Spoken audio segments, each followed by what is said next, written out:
What if a train filled with ordinary people vanished without leaving a single trace, yet somehow its echoes are still heard in the silence of the night?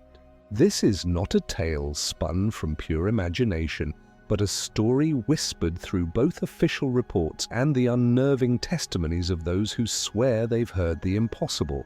Trains are built to follow strict tracks, guided by schedules, visible and predictable. Yet here lies a mystery that defies every rule of logic. Some call it folklore, others insist it is a truth too strange to dismiss. But one thing remains: the chilling persistence of sound where no train should exist.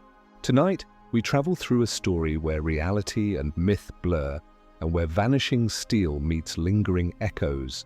Step carefully, because what begins as history unfolds into something far more haunting.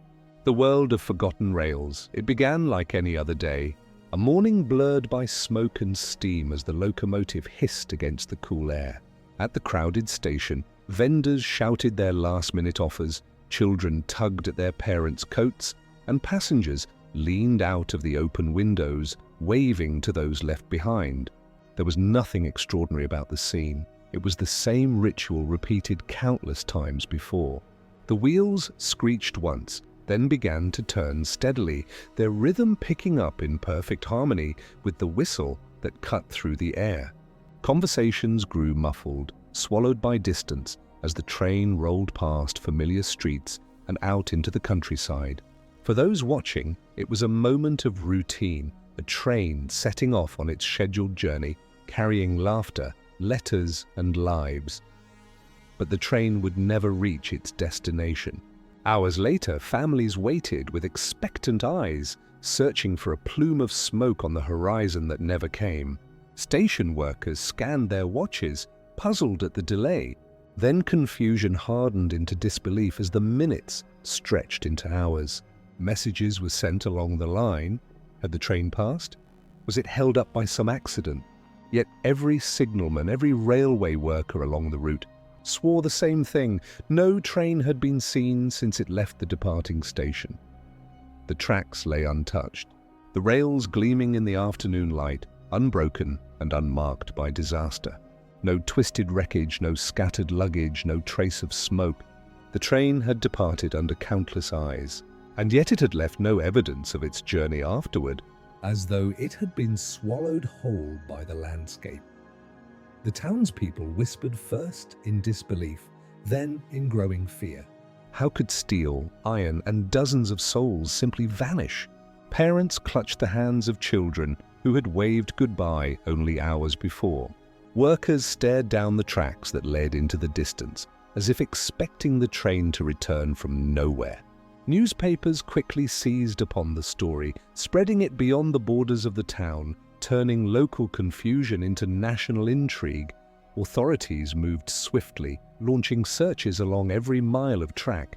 Riders on horseback, engineers, and officials combed through tunnels and trestles, but the silence of the rails mocked them. It was as though the train had slipped into some unseen gap in the world, leaving behind only the haunting certainty that it had been there at all. What unsettled investigators most was the absence of explanation. A derailment left scars, a fire left ashes, a robbery left evidence. Yet here there was nothing, not even the echo of a scream or the glint of broken glass. Just silence. For the families who waited in vain, the silence was unbearable. They clung to the memory of those final moments at the station, the brief laughter, the hurried goodbyes, the whistle fading into distance.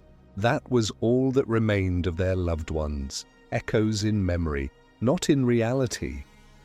And so, a simple departure turned into a chilling legend. The journey that began in the comfort of routine ended in an abyss of mystery where logic offered no answers. A train, once real and solid, had crossed into absence, leaving behind questions no one could answer. The search began with urgency, fueled by disbelief that something so large could simply disappear. Railway officials, joined by local townsfolk and desperate relatives, marched along the steel lines that only hours before had carried the missing train. They expected to find a derailment hidden beyond a bend, smoke curling up from wreckage, or at the very least, a sign, scattered belongings, torn timetables, something. But mile after mile, the tracks remained perfectly smooth, polished by absence rather than use. The certainty of railway travel had always been its reliability. Trains might be delayed, but they did not vanish. The rhythm of iron wheels on steel rails was a language everyone trusted, a promise of departure and arrival. Now that promise was broken, and in its place was only silence. Families trudged beside officials, peering into ditches, scanning the horizon, praying for signs of the loved ones who had boarded so confidently. Yet the countryside stared back with indifference. Whispers began to spread among the search parties. Some claimed they had heard it, a faint whistle carried on the wind long after the train should have arrived. Others reported the low hum of wheels as if a phantom engine had passed unseen. A farmer swore that as he stood in his field, the ground trembled beneath him, though the tracks beside him lay empty.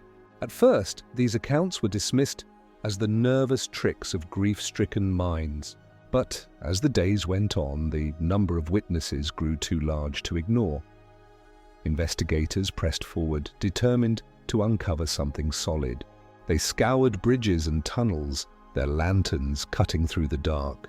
The tunnels, especially, held a suffocating presence. The walls dripped with condensation, and every echo of a footstep seemed to multiply into countless others, mimicking the sound of a train that wasn't there. Searchers emerged from the blackness, pale and shaken, insisting they had heard voices or the hiss of steam, though the air was dry and cold. Forests lining the tracks offered no comfort either. In the stillness of dusk, men swore they heard the clang of metal against metal, as though an invisible train labored through the trees. When they turned, the only sight was the line of empty rails stretching endlessly in both directions. The harder they looked, the less they found, and the more the silence seemed alive, pressing in with its own mocking weight. Frustration turned to fear. Authorities who prided themselves on reason could not explain how an entire train, bound by physical rails, had slipped from the world. Each unanswered mile deepened the mystery. Each report of phantom sounds tightened the grip of unease. Families clung to the possibility that their loved ones still rode somewhere just out of reach, guided by whistles no one else could see. But hope soon soured into something darker, the realization that perhaps the echoes weren't leading to the train at all, but were all that remained of it. And so, as investigators stood beneath the twilight sky, staring down tracks that promised only emptiness, the same question haunted them. If the train was gone, what were people hearing? At first, the stories drifted quietly, whispered in kitchens and passed along by firelight. Villagers claimed that long after the train's disappearance, the night air carried sounds too distinct to be dismissed. A low hum, like an engine grinding against steel. The shrill blast of a whistle piercing the silence at midnight. The rhythmic clatter of wheels rattling the ground beneath their homes. For those who heard it, the sounds were not vague. They were vivid, familiar, and impossible to mistake. One farmer's wife swore she woke to the screech of brakes outside her window. When she rushed to the tracks with a lantern, she found nothing but stillness. Another villager described walking home along the rails when a sudden gust of wind struck him with such force he staggered as if a train had barreled past. Yet the darkness around him was untouched. These accounts multiplied, each one stranger than the last, yet threaded by the same eerie details. Officials dismissed the stories as nerves stretched thin by grief. "You hear what you expect to hear," one investigator told a gathering crowd. "The mind invents patterns when the heart refuses to accept silence." To the authorities, phantom whistles were only echoes of memory, not evidence of anything real. Yet for the villagers, the line between imagination and experience grew thinner by the day. Some tried to rationalize it. Shifting winds, echoing noises from distant towns, even animals unsettling the night. But those who stood closest to the tracks knew better. The sound carried weight, vibration, and presence. The whistle wasn't distant, it screamed as though the train were passing directly in front of them. The ground itself seemed to tremble, alive with motion, though the steel rails shone empty in the moonlight. Lanterns became reluctant companions for those who had no choice but to travel at night. A few swore they saw faint glimmers dancing along the rails, as if lantern light bobbed within invisible carriages. Others told of shadows flickering just out of sight, a blur of faces behind fogged windows, there 1 second and gone the next.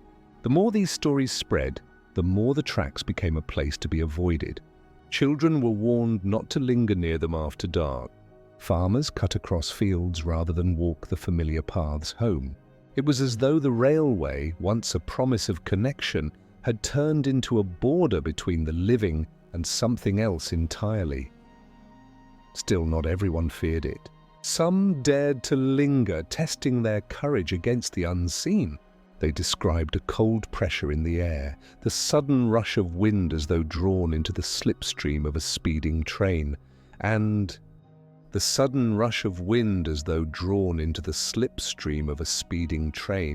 the echoing clang of wheels fading into the distance. One boy, clutching his father's lantern, claimed he felt something brush against him, not like air, but like the heavy curtain of cloth dragging across his shoulder.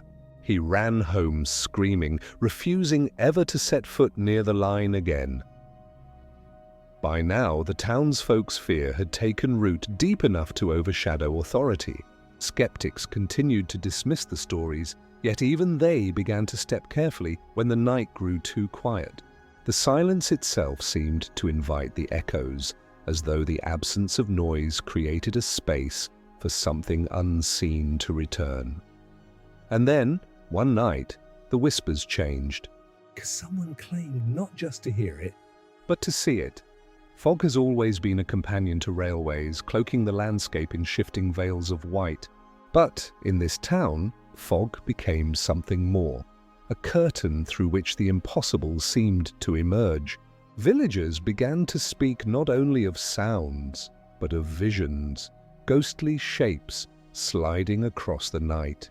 They described a dim glow along the rails, a lantern light that grew brighter until it formed into something unmistakable, the outline of a train rolling forward on tracks that should have been empty. One man recalled seeing carriages glide through the mist as he walked home from the tavern. He swore he saw silhouettes pressed against the windows, blurred but human, their faces pale and unmoving. A woman reported the same detail from miles away, figures staring outward as though trapped mid-journey, unable to step off.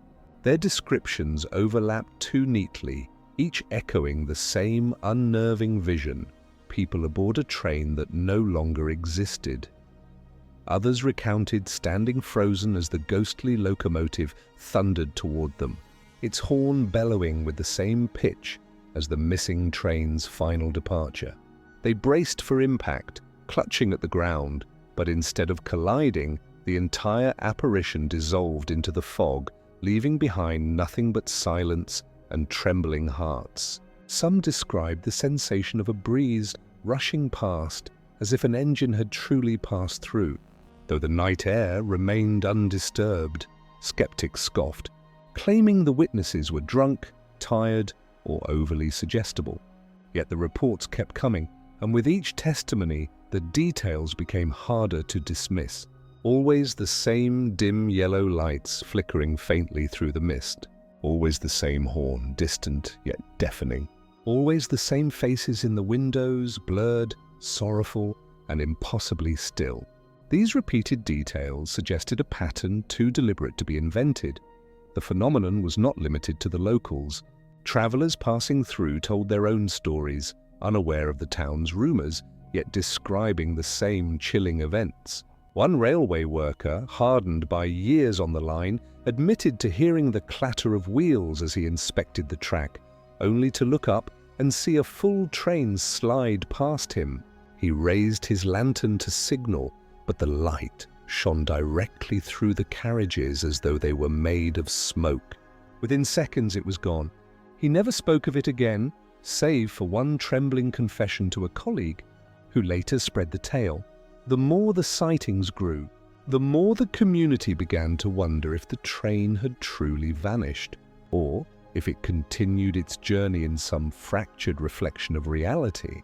The fog became not just weather, but a portal, a fragile threshold where glimpses of the impossible broke through. No matter who described it, the story remained the same: a ghost train running a route to nowhere, carrying passengers caught between departure and arrival. Unable to escape the endless ride, fear and fascination grew side by side. Some villagers began gathering near the tracks on foggy nights, hoping to see the apparition for themselves. When the faint horn sounded, silence would fall over the group, each heart pounding in anticipation of the impossible. For those who witnessed it, the memory lingered like a scar, leaving them unable to decide whether they had seen a miracle or a curse. When the sightings refused to fade, investigators and storytellers alike reached for explanations. The first attempts were rooted in reason, clinging to the safety of logic. Perhaps, they argued, villagers had mistaken distant lights from another line. Fog, after all, plays tricks on the eyes, scattering lantern glow into shapes that seem more solid than they are. Couldn't the faces in the windows have been nothing more than shadows bending through mist? Skeptics assured themselves that atmospheric illusions were enough to account for the ghostly reports. Others pointed to psychology. In a town steeped in fear, the imagination could easily turn echoes into whistles and shadows into carriages.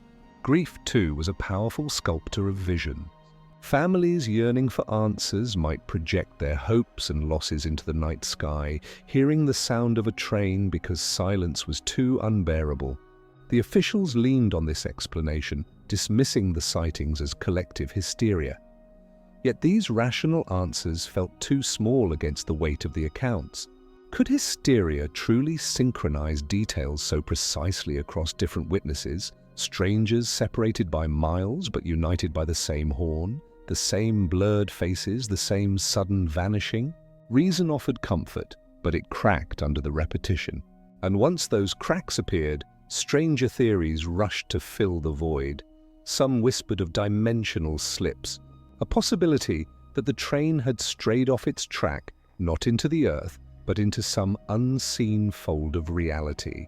Just as a stone might vanish into a hidden pocket of water, perhaps the locomotive had slid into a parallel world, occasionally brushing against our own. The sightings, they said, were those moments of contact when the boundaries between here and elsewhere blurred just enough for ghostly images to seep through. Others insisted the tracks themselves were cursed. Long before the railway, the land had been a site of unease, a place where travelers claimed compasses faltered, where animals refused to linger. The laying of steel upon such ground may have provoked something ancient, something unwilling to be crossed. In this telling, the train had not vanished by accident. It had been claimed, pulled into silence as punishment for daring to disturb what lay beneath. And then came the more personal theory: unfinished business. Some believed the train continued its route because it had not yet completed its final task. Perhaps passengers still clung to their seats in a limbo between departure and arrival, trapped in an endless loop of their last journey. The echoes, the sightings, the blurred faces in fogged windows, all evidence that the train was not gone, but endlessly repeating itself. A haunting reminder of what cannot rest. Each theory held its own power, equally rational and irrational, equally compelling and disturbing. None could be proven, yet none could be dismissed. Together they created a web of possibilities, each one deepening the mystery instead of solving it. The town lived inside that uncertainty, caught between science and superstition, reason and fear. But as the years passed, something surfaced that gave the mystery a sharper edge. Not another echo, not another sighting, but a physical object tied directly to the missing train. A discovery that suggested the truth might be stranger still. Years after the mystery of the vanished train had already hardened into legend, a discovery reignited the whispers. In the attic of a retired railway worker, tucked away in a box of rusted tools and yellowing timetables, lay a leather-bound journal. Its cover was cracked, its spine fragile with age, but the handwriting inside was unmistakable. The name on the first page matched the conductor of the missing train. Suddenly, the silence of history had a voice. At first, the entries were ordinary. Notes about the weather, the state of the tracks, the passengers he recognized from previous journeys. Yet as the pages unfolded, the tone shifted. The conductor described a strange unease before the train's departure. The brakes felt heavier than usual. The engine hissed as though resisting its own ignition. "It feels," he wrote, "as if the train does not wish to leave." Then came the entries about the passengers. More than one, according to the journal, mentioned an uncanny sensation of déjà vu. They spoke of recognizing faces they had never seen, of recalling conversations that hadn't yet happened. One woman confided to the conductor that she felt she had taken this exact trip before. Not once, but many times, always with the same people, always toward the same vanishing point. "She looked at me with such terror," he wrote, "as though she knew something the rest of us could not see." Mechanical issues compounded the unease. The journal spoke of sudden flickers in the lanterns, of gauges quivering without cause, of a whistle that blew unbidden in the night. The conductor scribbled his confusion in hurried ink, torn between duty and dread. I checked the wheels, the axles, the firebox. Nothing was wrong. And yet the sound continues, as if echoing from another engine running alongside us. As the entries progressed, his words became increasingly fragmented, sentences trailing into unfinished thoughts. "The night is louder now. The passengers are restless. It feels as though we are circling, not forward, but..." The next page bore only a few shaky lines, smudged as though the ink was dragged mid-word, and then silence. The journal ended without conclusion, its last line frozen in mid-sentence. Experts who examined the book declared it authentic, its ink and paper consistent with the era. No forgery, no fabrication. But the incompleteness of the journal was perhaps the most disturbing detail. It offered just enough truth to confirm the conductor's voice, and just enough mystery to deepen the shadows around the train's fate. For the families of the lost, the journal was unbearable. It hinted at something wrong, something known but unspoken. For investigators, it provided no closure, only more questions. Why would a man meticulous in his notes leave his words unfinished? Was the train's disappearance sudden enough to interrupt him mid-sentence? Or had he, too, felt the pull of something beyond the ordinary, something that silenced even his pen? The book passed from hand to hand, each reader lingering on its final page, their imaginations filling the void where words should have been. Yet one thought lingered above all. The journal was not just a record. It was a fragment of presence, a voice echoing back from the edge of disappearance. Among all the places tied to the vanished train, one stretch of track drew the most fear and fascination. The tunnel just beyond the northern woods. Once a proud engineering feat, it now sat sealed with heavy iron gates, its mouth dark as though swallowing the daylight itself. Locals came to call it the Tunnel of Silence, for inside, sound carried differently. Even the echo of a stone thrown against the walls would fade too quickly, smothered rather than amplified, as if the space were hungry for noise. Explorers who dared approach the gates returned with trembling voices. They described hearing faint metallic screeches, not the groan of rusting hinges, but the distinct shrill of train brakes echoing from somewhere deep inside. Others claimed they heard voices distorted by stone, calling out in fragments, a laugh cut short, a word stretched into nothing. The air around the entrance was unnervingly cold, even in the height of summer, carrying a stillness that pressed against the skin like unseen hands. One team of curious investigators, armed with primitive recording devices, attempted to capture whatever haunted the tunnel. When they played the tapes back later, they found sounds they swore were not present in the moment. The murmur of distant chatter, rhythmic as if passengers spoke softly among themselves, and beneath it, the steady clatter of wheels turning on invisible tracks. Skeptics dismissed the findings as interference, but the listeners knew better. The cadence was too precise, too eerily similar to a train in motion. Inside, the tunnel offered no answers. Those who managed to slip past the gates with lanterns described its walls as slick with condensation, the air thick with the smell of smoke, though no fire had touched the stone in decades. A few explorers staggered out, claiming they saw flickers of dim light ahead of them, bobbing like lanterns retreating into the distance, always just out of reach. They would chase the glow deeper, only to find themselves staring at bare rock when the light vanished without warning. Yet perhaps the most unsettling detail was the silence itself. Beyond the occasional phantom sounds, the tunnel seemed designed to smother life. Words spoken aloud felt swallowed before they left the tongue, footsteps lost their rhythm, even the heartbeat in one's chest seemed unnaturally loud. The emptiness pressed in until visitors swore they were being watched, not by eyes but by the absence of everything familiar. The railway company eventually sealed the entrance, claiming it was unsafe, a relic unfit for curious trespassers. But the villagers whispered a different reason. Too many had heard what should not be heard. Too many had seen the flickers of a train still running where no train belonged. By sealing the tunnel, the company wasn't protecting people from crumbling stone. They were locking something in. And so the tunnel of silence became a place of unspoken dread.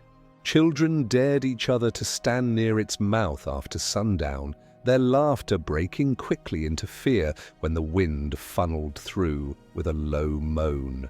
Travelers avoided the path entirely, unwilling to test whether the phantom clatter might return to life as they passed. Though decades have passed since the train's disappearance, the mystery has not settled into silence. In fact, the echoes have only grown more intriguing with time. Hikers wandering the overgrown paths near the old railway lines speak of hearing phantom horns in the dead of night, long, mournful blasts that ripple through the forest before fading into nothing. Some claim the sound comes from directly behind them, so close they feel vibrations in the ground, only to turn and find empty tracks gleaming in moonlight. Travelers on nearby roads have reported glimpsing strange lights in the fog, parallel to where the abandoned line once ran, a faint glow moving steadily as if pulled along by carriages unseen.